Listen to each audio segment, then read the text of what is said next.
Hey everybody, it's Jenny. So I have something really fun to show you. Now I'm at home in my kitchen making dinner, okay? And I wanted to show you what I was doing because I have talked about this many times. And so anyway, I'm doing it tonight. So I thought, why not just make a video and show everybody? So listen, if you have a Tupperware Stack Cooker and you haven't made a whole chicken in it, I'm going to show you what I do, okay? Because I think it is the best chicken ever. And y'all, it's cooked in the microwave. Hello, okay? Microwave, yes, I said it, microwave. So listen, the Tupperware Stack Cooker comes with different pieces. I'm going to give you a quick rundown just to kind of let you know what it is if you've never heard of it before. And then I'm going to make the chicken, okay? So here it is. The Stack Cooker is like a whole set of pots and pans for your microwave. They are phenomenal. You can literally stack cook an entire meal, including dessert if you want, in less than 30 minutes, okay? In the microwave, okay? In the microwave. That's crazy. Now, okay, it has several different components, okay? It has this larger casserole dish, okay? And this is what I have my whole chicken in, okay? It has a smaller casserole dish, all right? And then it has a colander, okay? So it has a cone, it has a cover, and it also has two seals, all right? So now let me just kind of explain. You can do so many things with this. Now, a lot of times what I like to do is when I'm stack cooking a meal, okay, I'll use this container here, not with a whole chicken, okay, that needs to be done by itself, but I'll use that particular container and I'll put maybe some chicken breast or something down in the bottom, okay, season it how I like it, a little olive oil and whatever seasoning I want on it. Then what I like to do is take the colander, because it has the holes in it, colander or steamer, whatever you want to call it. I use it for both. And I put it right on top of that chicken that I have in the bottom that's seasoned.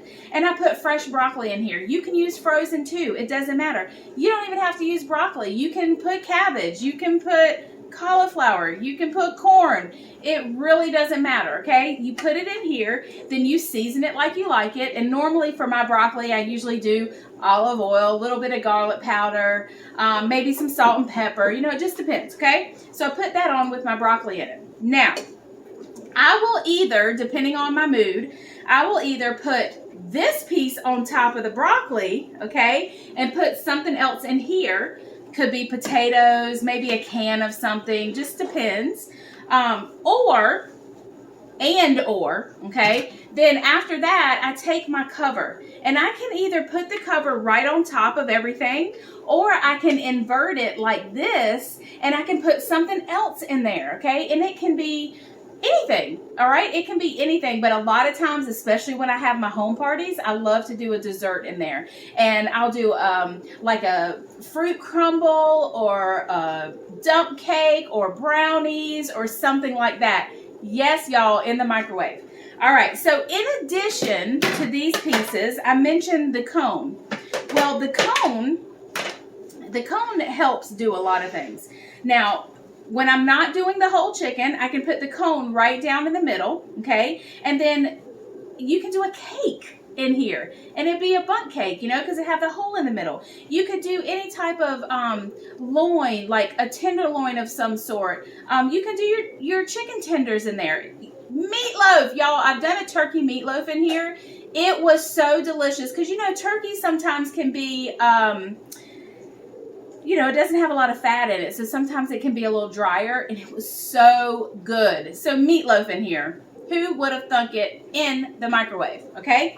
All right, so the cone is great. When you use it, this cone part gets hot along with the sides of the other piece of the stack cooker, and so it's more evenly cooked because the food is getting hit with the heat from the cone and the side, okay? Now, here's another part that I really love about it with these seals, okay?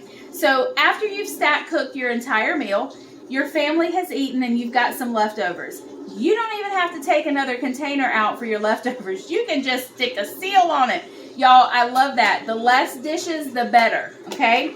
So let me just kind of tell you how I've done my chicken here.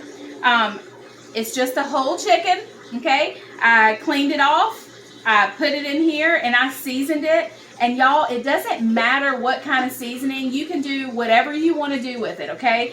This is what I do, but, you know, everybody's different. And I switch it up, too. I don't always do it exactly like this. But I drizzled a little olive oil, okay? And I did some salt and pepper, okay? Salt and pepper. And I was like, what else can I put on here? So I went in my pantry and I grabbed my garlic powder, my onion powder, because salt, pepper, onion powder, and garlic powder are like my go-to seasonings. I put it in everything. I love it. My mother-in-law taught me that. So I put a little bit of that on there, and I said, I still feel like I want to put something else in there. So I went and got Tony's, I don't know how to say his last name, Tony Chachere's. Anyway, this little dude right here, it's Creole seasoning. Now this does have some salt as the first ingredient, and because I had already put salt on it, I just did a little bit, okay? It has a bunch of different peppers and stuff in here. It's really good, and I use it for a lot of stuff, okay? So I just sprinkled a little bit on there. I didn't want to go too much so it wouldn't be too salty. And then I said, you know what? I'm gonna put some smoked paprika on top for color. Y'all, that's all I did. And I do like to season all of my food, okay? I do like to do that. I'm not putting any water in here at all, okay? Because this chicken has enough water in itself once it starts cooking that when you take this out, it's going to be sitting in its own juice. And it's going to be falling off the bone and so tender and so delicious, okay? Now, I'm just going to cover it like this. And I'm going to put it in my microwave, and I'm going to start right about 20 minutes, okay? Usually it's 20, 25, sometimes 30 minutes. So that's where I'm going to start, and when I pull it out, I'll be right back, okay?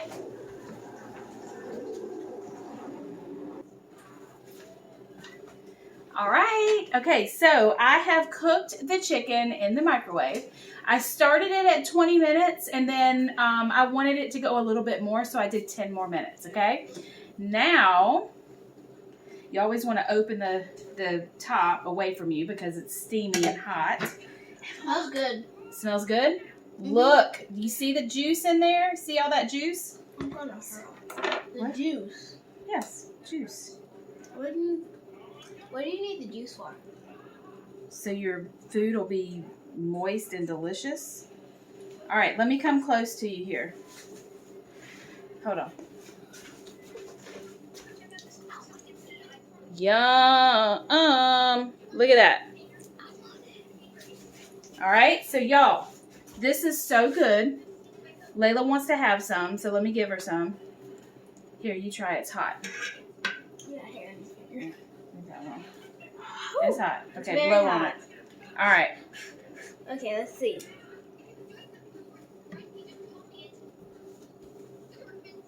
It's good. It's good. Yay. Okay. All right. So basically what I'm going to do, y'all, is I'm going to, and you can see this wing is just coming right off, falling off the bone. Cook this for dinner. Yeah, this will be dinner.